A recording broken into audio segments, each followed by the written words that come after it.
Hello folks, today I'm going to build a staggered wall. I'm going to show you how to build a wall project with staggered wood. Like the ends are going to be different at different heights and stuff. And it's going to have, and the ends of the boards are going to end up in different places of the project.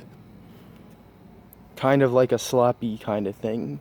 So we're going to be making it out of just a regular old wood pallet. We're going to do 16 inches, so we only need 4 of these 4-inch boards. I might use 5 just to make it look good. But first thing you're going to want to do is take the hammer and start prying these boards off the pallet. Now the nail holes won't matter because you can fill them with wood putty and stuff.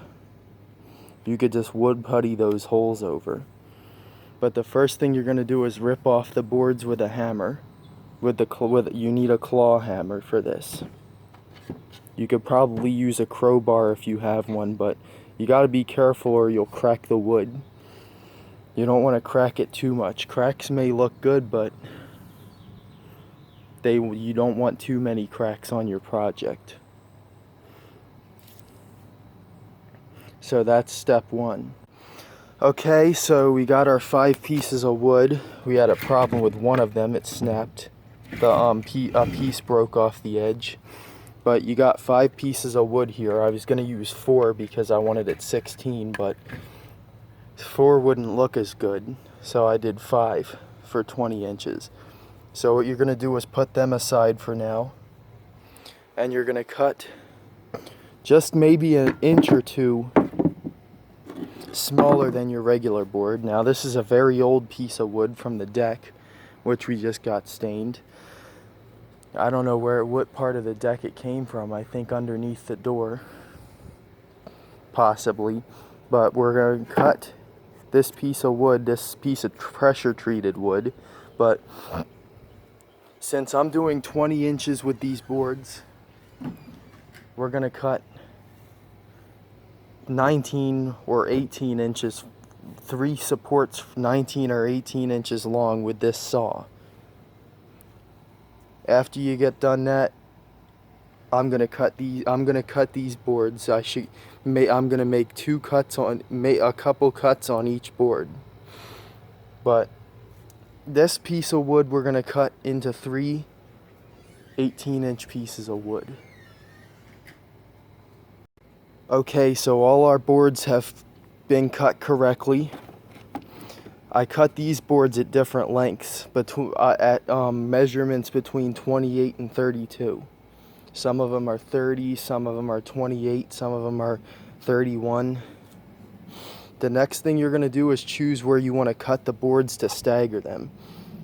Like you can cut them where their characteristics will show a difference, because we're going to cut in the middle.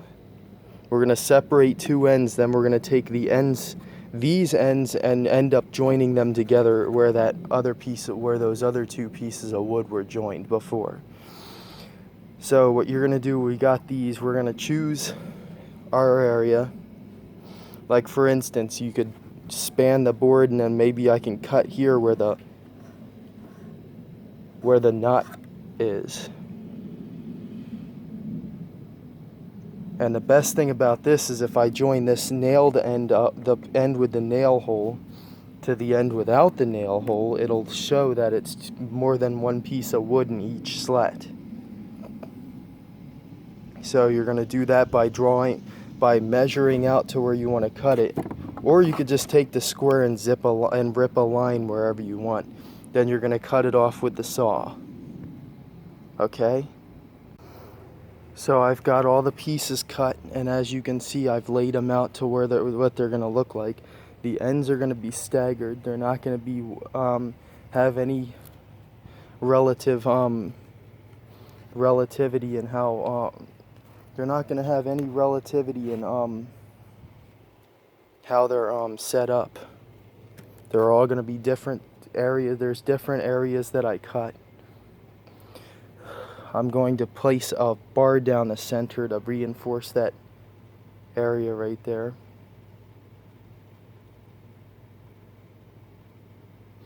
And then I'm going to place bars down the sides. That's what we're cutting these for. We're going to place one support on this side, one in the middle, and one on the other side. So you're going to do that with a nail gun by shooting. You're going to shoot at least 2 nails in each board.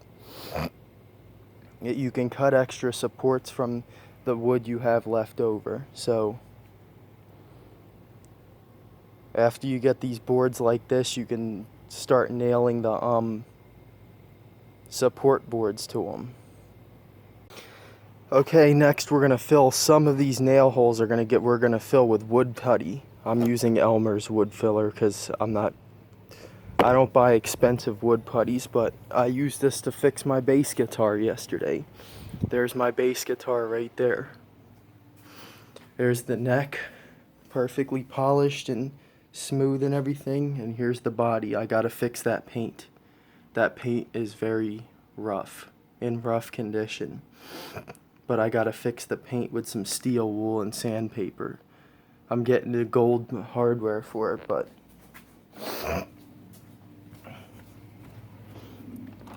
after you do that, you can fill the nail holes. I'm gonna fill mine.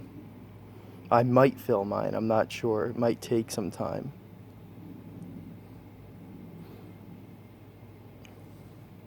Yeah, you can fill it, but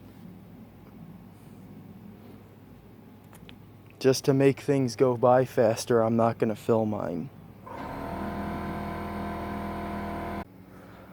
I recently got a new sander to remove paint from my bass guitar, so what you're gonna do next is you're gonna start with 60 grit. I have 40 grit in there too, but you're gonna start with this 60 grit. It's very friggin' it's got crystals in it.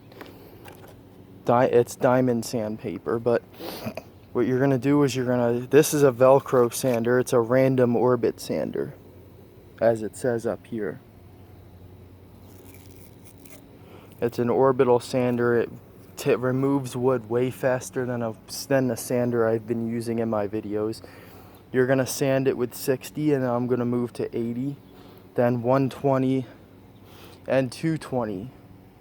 And then I might go with the square sander to up to 600 if I feel like it, but you can go up to whatever grit you want depending on how you want it to look. Alright, so it's time to do that now.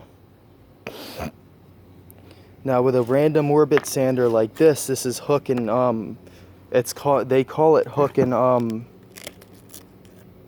I believe loop. That just means it's Velcro. So you just take the paper and stick it on the machine. I have 40 grit sandpaper, so I might use that first to get all this black stuff off on the square sander.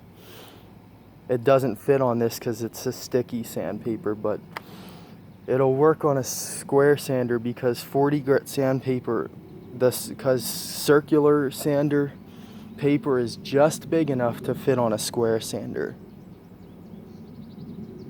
So now I'm gonna do that. That's your next step.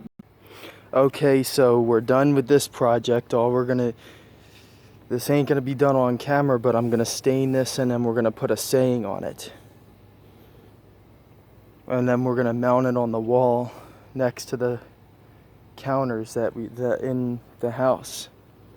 This is plaque, how to make a plaque. That's how you make a plaque with staggered edges and different locations on the board. Different location cuts on the board out of a wood pallet. Okay, enjoy yourselves.